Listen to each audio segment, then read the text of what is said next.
Copyright 2021 by Justin Lang.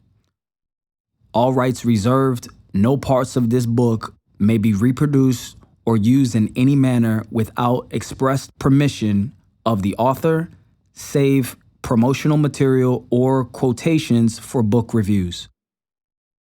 jlang@rlu.life, www.rlu.life, Instagram rlu.life, Twitter reallifeuniv, YouTube realpassionflow. Edited by Justin Lang. Co-edited, proofed, formatted, and cover designs by Algie Hendrith III.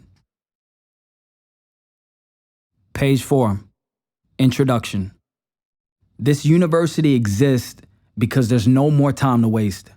Violent crime, cyberbullying, and anxiety have increased so much that many Americans have become numb to it.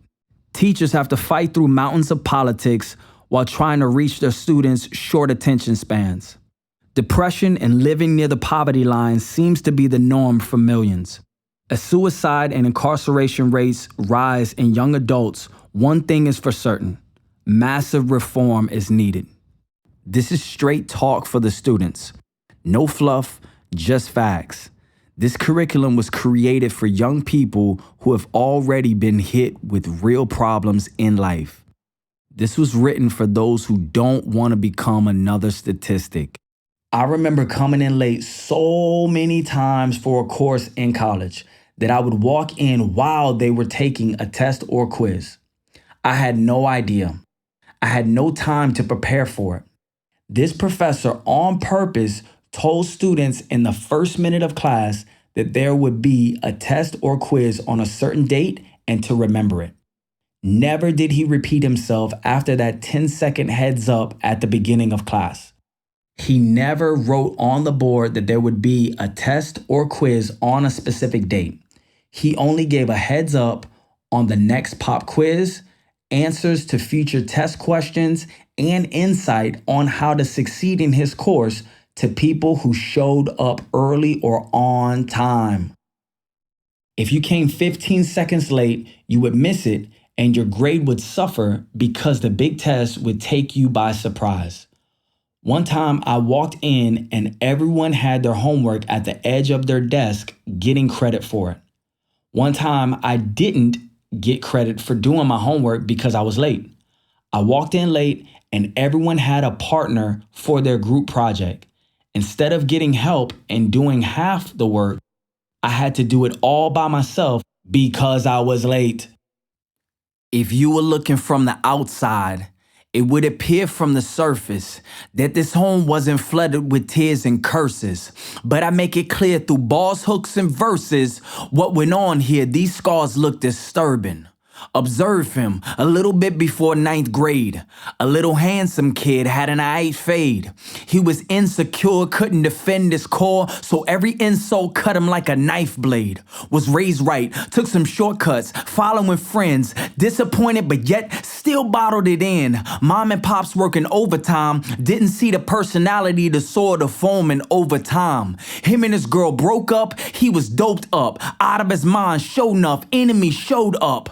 I remember those days so notorious. Thank God he got out of there so victorious. Every flick of my tongue was similar to the click of a gun. You wouldn't believe half the things I would say in my house. Running around with a live grenade in my mouth, throwing up, blowing up. But every Sunday put on an act, a young hypocrite growing up good at faking them out. I would live one way one day, another way another day. Start an argument, leave, come back, run away. I would run a race but stop at Greg's, 2 shots to the head, rolling up the smoke a blunt, spent the whole summer blazed. Man, I was in my dumbest stage. I was having fun with rage. Pops was reading one thing, mama's on another page. Come to think about it, this story could have been on a cover page.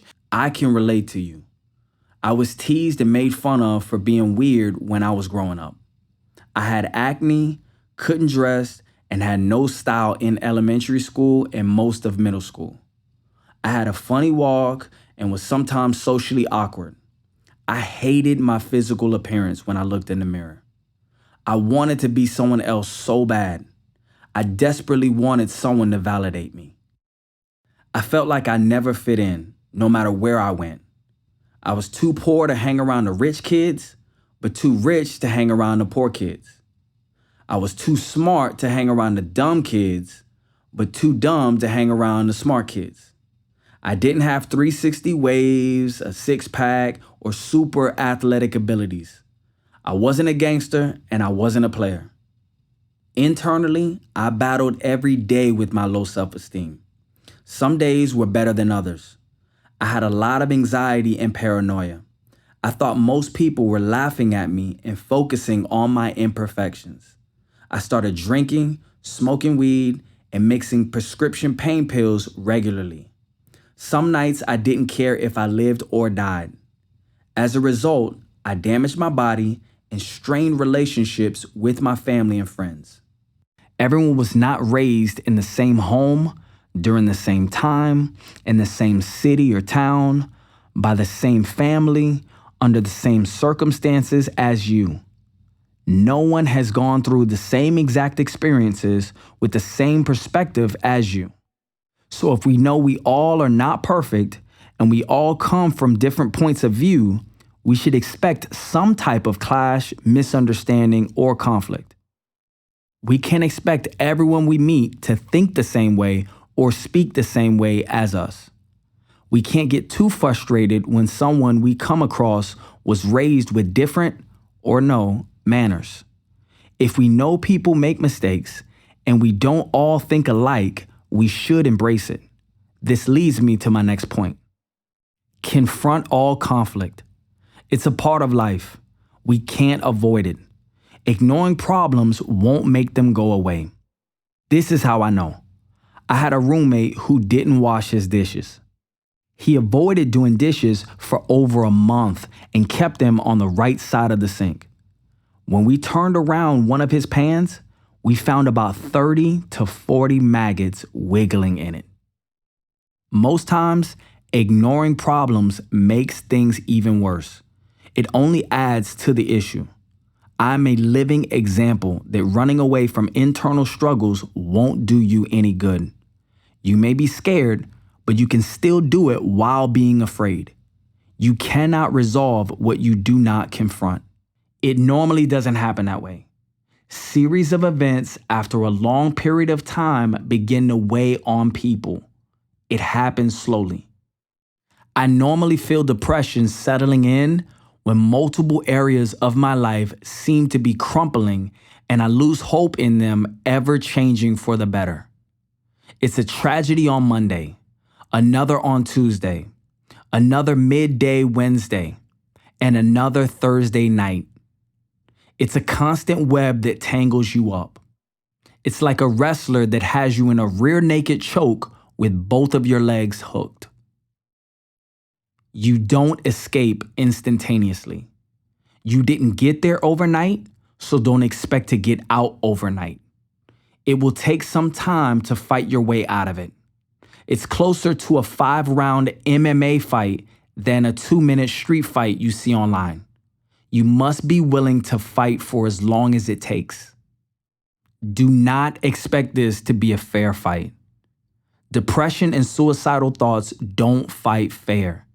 Their job is to drain you of all hope. They will use any and everything at their disposal to defeat you.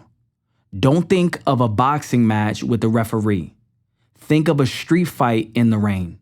The cost of living in the United States has drastically changed as well. Societal norms and family dynamics are totally different. The average American financial journey that I've witnessed, and even in some ways participated in, goes as follows.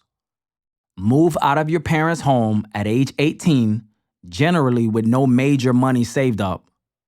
Get a minimum wage or entry-level paying job, assuming you graduated high school. Struggle to pay rent, utility, grocery, and transportation costs. Accumulate some credit card debt to shop and entertain yourself a bit. Go to college part-time or full-time and accumulate some loan debt. Some finish college with no debt. Get a better paying job to pay off the credit cards and or school debt and maybe accumulate savings. Eat out, do some more shopping, hang out with friends, go on a couple vacays because you deserve it, and start dating and possibly accumulate more credit card debt. Romantic or thoughtful gifts, birthday dinner parties, holiday gifts, vacation trips, and anniversary dates. Get engaged, get married, spending anywhere from $3,000 to $30,000, depending on how extravagant you want things to be. You usually don't have the full wedding budget in your checking account.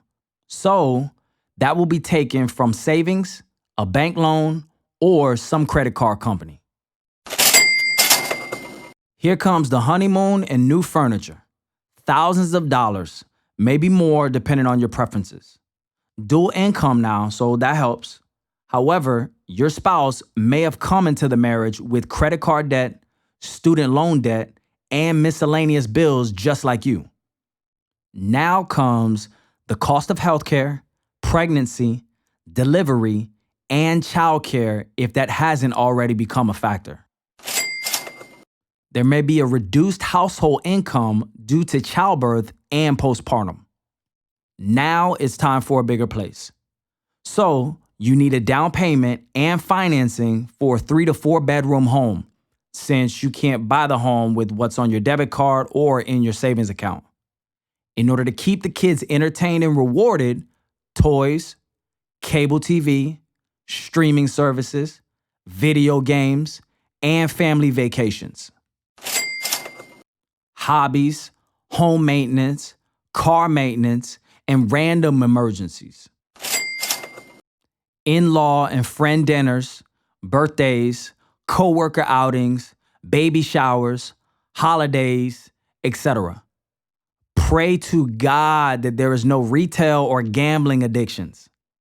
This is all under the assumption that you and your spouse cook dinner every night and aren't enablers to financially irresponsible family members and friends.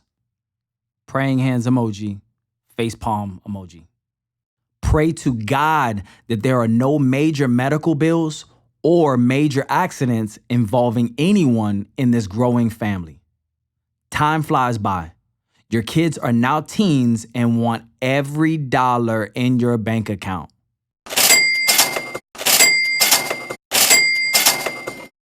The end. Sideways crying laughing emoji. This is hypothetical and humorous, but very close to reality for the average United States citizen. He's dripping in the latest high designer fashion. Different diamond encrusted necklaces, hopping in and out of Lexuses. His wife dressed in Chanel and Fashion Nova. Weekdays drives an all-white Range Rover. His daddy didn't give him better sense. He's only living for the present tense, stuck in between what flatters and what really matters. Neck jerking, networking, trying to make the best first impressions. Life of the party well connected. In the back of his mind, he knows his family ain't protected. He knows a local agent but won't go check on it. Pride won't let him take advice from a professional, so I guess he is a special dude. You see, you don't have to be an athlete or pass your GED to leave $1 million for your children federal income tax free. It ain't complicated, it's basic. If he had life insurance and stayed up on his payments, they could be doing grief counseling without draining their savings. Worried about moving from a house to somebody's basement, cause mortgage or HOA bills still coming. Every day them kids need food in their stomachs. Lights and AC still running. Wife left to deal with this mess. Unnecessary financial stress. Cash advances every Friday after next. Insufficient checks and regrets. No legacy. He consumed but didn't invest. So technically, they assumed his habits and debts. Real life cause and effect. Product of his addiction to flexing. No plan, no preparation, no sense of direction. Now they don't have the time or money to figure out why the dog's not barking. Who's gonna fix that leaky faucet? At nighttime, who's taking out the garbage? How is this little man's gonna pay for college? One simple decision to listen, acknowledge, be intentionally committed to getting wisdom and knowledge. One confidential meeting where we discuss with logic your retirement, your business, your children, long-term care benefits, dividends, and all of your options. So bring all of your questions. Expect education in every session. We're here to clear up any misconceptions, give you recommendations and suggestions. I'm a community resource, of course. To sit down with me is free, no fees or costs. On the road to riches, I'll help you navigate, build your estate, make sure your family is straight, cover for tragedies just in case. You got no excuse not to. I'm licensed, I care for my people. Look into my eyes, I got you. My hope is that this book would mentor every student looking for a father figure or a big brother to guide them. My desire is that every student in America age 8 and up receives this book as a supplemental standard. I believe this program will combat school budget cuts and unequal playing fields. My dream is that Real Life University will still be standing when I'm dead and gone. I pray that the legacy of RLU will stay alive and be useful to the next generations. Whining face emoji, praying hands emoji, heart emoji. Important. I believe the No Child Left Behind Act is ineffective. People learn at different paces, in different environments, and in different ways. A lot of students cannot learn with standard 25-to-1 student-to-teacher ratios. They learn best in smaller classroom settings. Just like sports, technology, and transportation are not one-size-fits-all, I believe the American public school system needs to be more customized. If a student can't keep up at a standard pace, they should have the option of summer school, night school, or a more specialized school. No more social passing because of age. No more passing a student because they play on a school team. No more promoting students without them actually learning the material. If a student doesn't fully understand it, they should not be able to pass that class. This is doing them a disservice and crippling them long term. How could I say this? I can say it because I've witnessed high school students barely write complete sentences and misspell commonly used words. I've taught 21-year-old high school students that were reading at a first grade level.